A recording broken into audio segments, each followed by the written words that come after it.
Okay, I'm sorry, y'all, but I meant to add this too. So,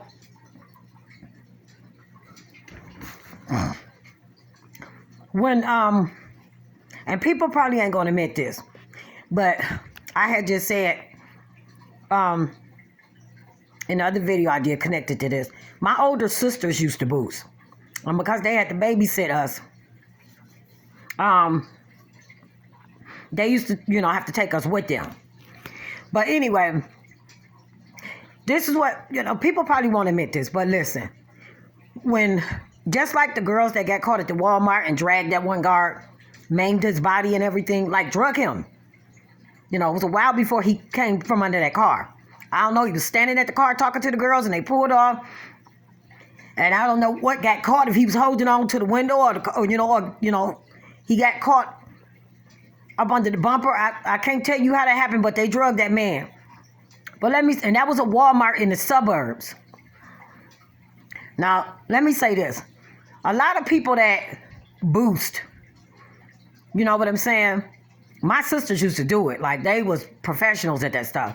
And a lot of people that boost, they think that if they, go to stores like in the suburbs and stuff, security gonna be low there, because they don't have a lot of stealing out there, if they got security at all. You get what I'm saying? So this is what boosters would think.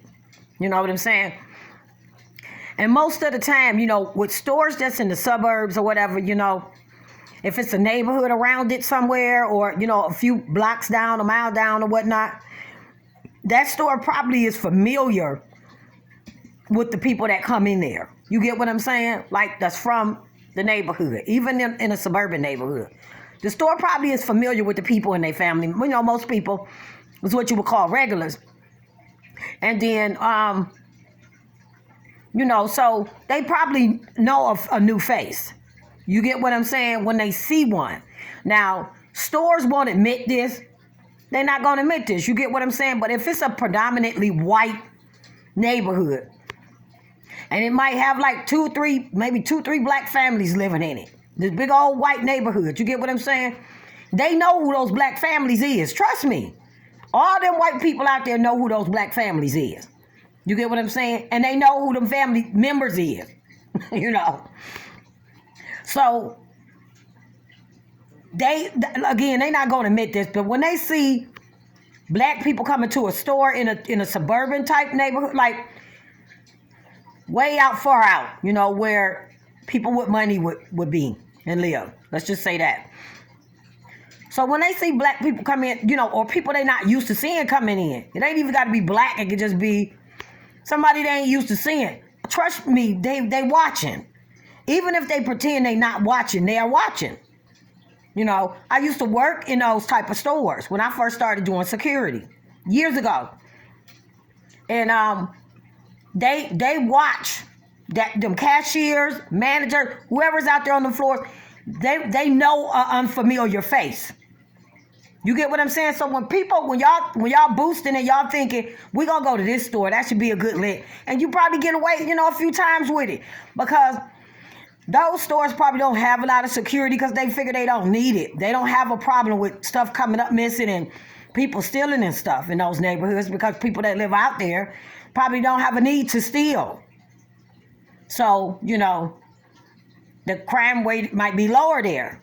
But when they see an unfamiliar face come in that store, they watching. You may not see them watching, and if, they on trial and somebody asking them, was you watching that person because they was black? They gonna say no. You get what I'm saying? But they looking because they not used to seeing you. So when y'all think y'all we gonna go out to this neighborhood, they ain't watching like in the hood, because in the hood, they watching because they know people gonna go, it's a different energy, basically. So, sometimes when people go boost, you know what I'm saying? They think that, they can go out to a store, in one of them suburban neighborhoods and get away with stuff. And those are the stores that's paying more attention. So y'all, you probably can get away with a lot of stuff out there. After a while, though, they're going to start paying attention. They paying attention. And some of them is paying attention all, at the beginning. But I'm just saying, if a lot of boosters will do that. You know what I'm saying? They don't pick stores in the hood because they know they on high alert. You get what I'm saying? So I get it. I get the mentality, where they coming from. They thinking. But I'm just saying, you think them white stores out in them white neighborhoods ain't watching a bunch of black folks coming in? You get what I'm saying? That they ain't used to. If it's one or two black people living out there, you know what I'm saying? Which black people are able to live in the suburbs now. We make money too. So I ain't saying that, but I'm just saying they know who them black people is. They know who them black people is. They know who their family members is. You get what I'm saying? So all the time that don't work when you want to go do that in, them type of neighborhoods, to them type of stores, that's,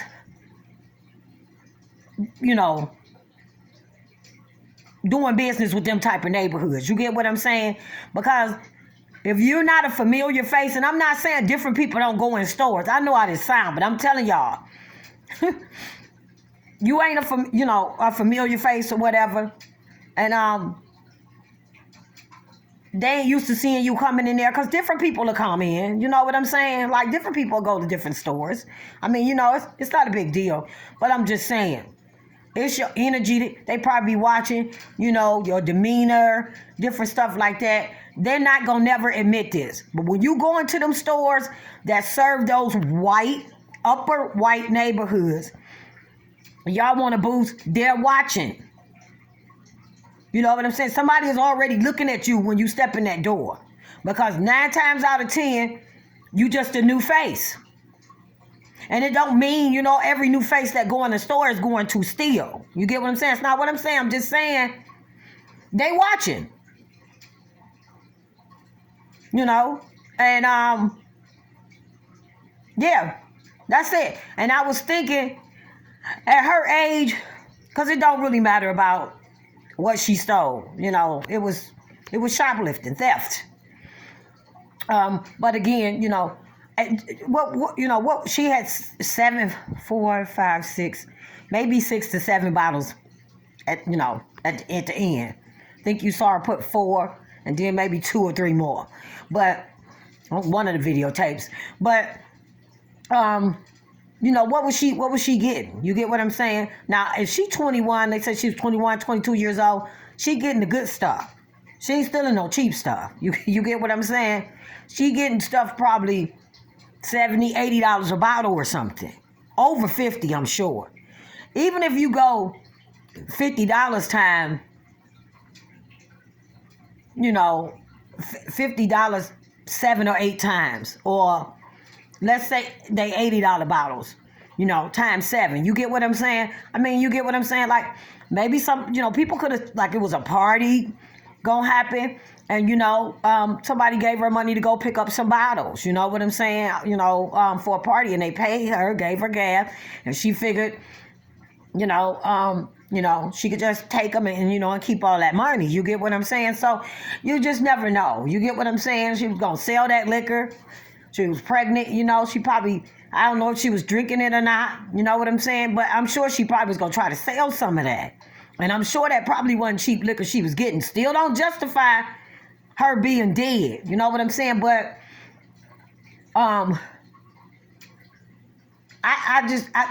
again, like I said in the first one I did about this, I think they was too aggressive for shoplifting. But they lawyers gonna fight this. The police lawyers gonna fight this, because once she got in her car, they didn't know what she had in her car. That's why they asked her to step out. You get what I'm saying? So I kind of get why he pulled the gun. She had already made it inside of her car at that point. And she could have something in her car and shoot out at them. You get what I'm saying? So, just know them police lawyers gonna fight. They're gonna get some good lawyers. They got lawyers already for them. They already, that's covered by the department. Trust me. So, they're gonna fight that. They're gonna fight that. Because, even though I felt, it was a little aggressive for shoplifting, I think the gun was to let her know in case she had one. You get what I'm saying, basically. You know what I'm saying? Don't try it. But he still shouldn't have put himself in front of that car. But, she inside of her car. They don't know what she got. Down under the seat or down in the side, or they don't know what she got in there. So, them just asking her and knocking on the window and stuff, she could have pulled out something and shot them. So, I don't know. Y'all know, I already did a video on it. This is part 2. I just want to say that about stealing in those neighborhoods. They ain't gonna never say they was watching you because you black and you walked in there. But they are. They watching because it's a new face. It could be a white person. You get what I'm saying? They not used to seeing them. They watching. Those type of stores, they be watching. And like a lot of stores in the hood that supposed to have like a little security room and what they call that, theft something. Don't nobody sit back there and watch them cameras. I had a friend that worked at one of those big stores like that. And she told me don't nobody sit back there and watch them cameras. Like they theft control or something like that they have in the drugstores and stuff. Nobody watches those cameras. Somebody's supposed to sit back there and watch them cameras in a little room. And she said, she was a cashier. But she had worked for them for years. She said they did have a guard that's supposed to be watching the cameras, and said he just talked to the cashiers all day and went out and smoked cigarettes all day. Nobody was watching those cameras. So, but in those neighborhoods, somebody is watching those cameras. They got somebody sitting back there. If it ain't nobody but the manager himself. You know what I'm saying? Somebody watching those cameras. And, yeah. Okay, y'all. Again, thanks for listening. But that's all I wanted to say. Okay, bye.